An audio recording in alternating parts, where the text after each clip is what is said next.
Cheers. Cheers. Wine is always good.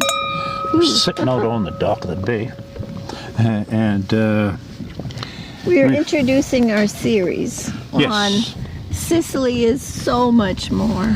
so much more than you've ever imagined. Yeah. And one of the series that we're going to do now on Sicily is so much more. That is islands around Sicily. Right. The islands. There's all kinds of archipelagos of islands. Yes. And the first archipelago is the Aeolian Islands. Yes. Ooh. And we went on a trip this a while ago with Orazio and Loredana. Yes. And Andrea and Lara. There, and going to see places in Sicily. They're Sicilians all the way through, all their lives, and to go somewhere with them and to experience with Sicilians, and you just see a different world. It's so amazing. So it's so much more. Yeah.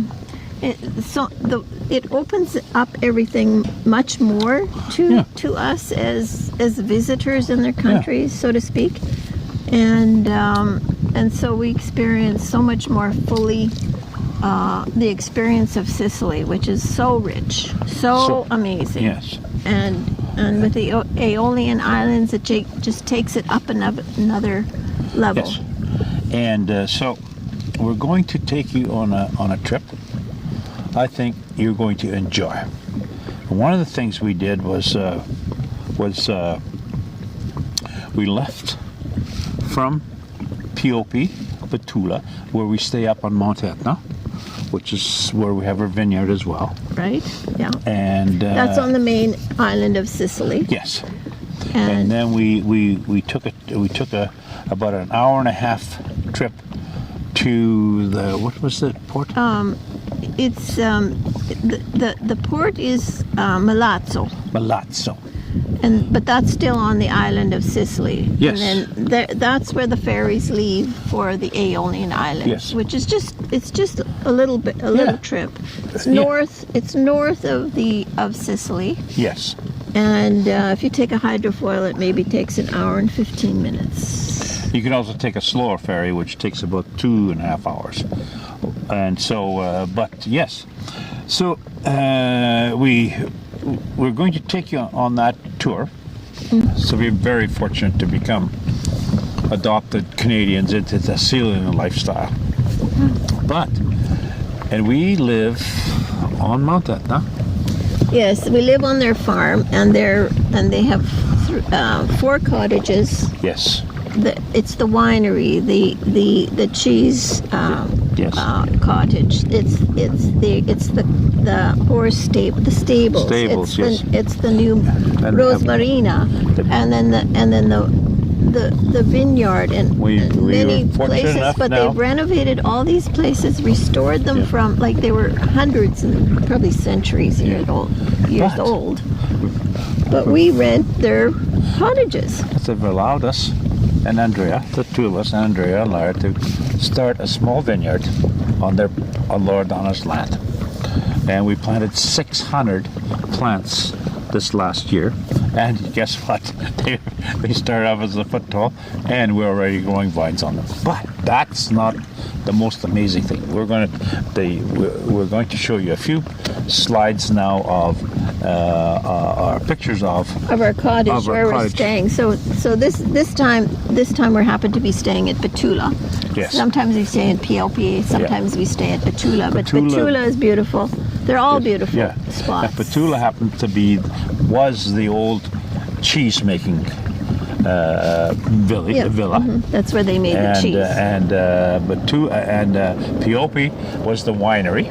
Mm-hmm. And Loredana and Orazio, they live in the stables. In the stables. But we're all renovated. It's fabulous. It's fabulous. Fabulous. And they built a new, it's huge. brand new little home down the hill from them, just right above the vineyard that we just planted. So we're going to keep you informed on that too.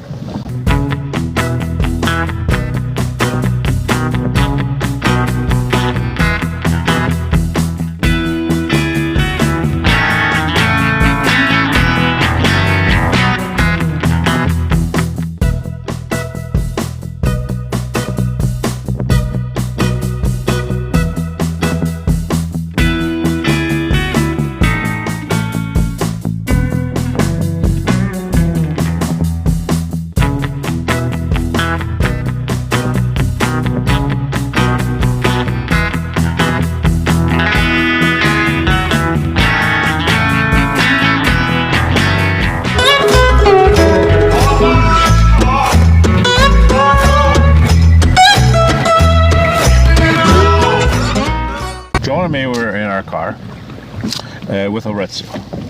And we are talking and talking and talking. And we're following Andrea, Laura, and Loredana, the car in front of us. And so... To Milazzo, the ferry crossing to Lipari. Yeah. Yeah, we have an appointment. You have to make an appointment to get the ferry. You have to be there a certain time. And so we have to be there a certain time. We had lots of time, and we were following them. So we're yakking, and we missed the turnoff. Well, Orizio was telling us a story. Yes. And of course, we were not watching. We were just driving along. He's a great storyteller. Yeah, we were driving along, and never, like, for one split second, we didn't see Andrea apparently turned off on the road. Yeah. So of course that was our fault. So we get a a phone call from Andrea. I'm wondering where the hell you are. Where are you? And I says, well, we're here. We're at a certain. We're half an hour. We drove another 20 minutes at least. Yeah, he says, well, you're way past the turnoff. I said, well, we didn't see you. Well, anyway, you have to come back. So anyway, we whipped back. In the meantime, we found out where we were supposed to go. And so, and it's going to be nip and tuck on whether we're going to make the ferry or not.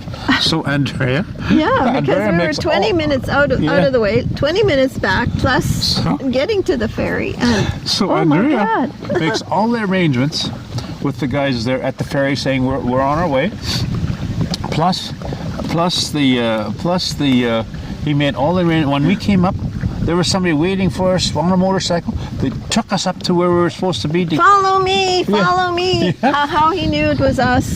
Like, but anyway, they are very resourceful. So we got there, and then another team, we just took our luggage out of there, and they took our car, went parking. We just gave them the key, threw them, like they just took off with their car, and we just took running, and there was Andrea and Laura and everybody. So we were just rushing with our luggage, pulling our luggage and behind. The ferry actually waited for us a little bit. Yes, I think we made it for a couple of minutes. Yeah, they did. They said, okay, but they saw us coming, and away we went.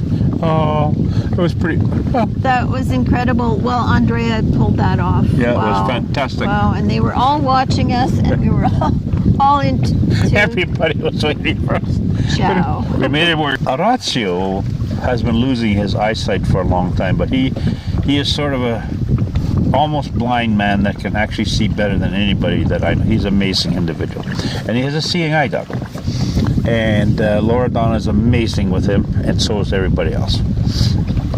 So now we get onto the ferry, and the people and the stewards, they look at him and they see him with the Maya, with his seeing eye dog. And, so first thing they did, they stopped the whole thing. Everybody stops. Yeah, stop. Okay. So then they go to a certain part of just around the corner where they seat special people, and there were people sitting in there, and they talked to those people. They said, well, you're going to have to move because it was all in Italian. We didn't, but we understood. But the gestures, of course, were. And the people. Everybody's very gracious. Very gracious and helpful. No, as soon as they saw Richard and his dog, they moved right away. There was not even a question. And the stewards, they sat them there, and it was just, it was amazing. Yeah, it was like we were, they were celebrities, or we were celebrities, but they were. But it was really, really nice to see how well people are treated, and how well they respect older people. Yeah. It was nice. Very, very nice. Yeah. They did a lot. Ciao. Day one, and that is what? It's number one is the arrival to Lipari. Absolutely. And then where did we go? Then we went to the rental car place and got 2 little cars. Yeah. And then what did we do? Oh, the drive up the mountain. We followed the rental car people up there to our beautiful drive. Yes, beautiful drive. And we were up there and we checked in. And then we checked in and got oriented to our villa. Yes. And saw the views. Yes. And then what did we do? And the big barbecue pit area. Then after that, we drove up. Andrea had a beautiful spot, made reservations at this beautiful restaurant. And there's a story about getting there. And we got fined. again, or whatever. So it was, but that's going to be, this next video is going to be the end of day 1, and then look at the fish. Look at this, the restaurant we went out to for lunch up the mountain. Yeah. Beautiful fish, and the beautiful shrimp. This is very typical of the Lipari. And we will fill you in on the entire meal. Correct? Correcto. Ciao. Ciao.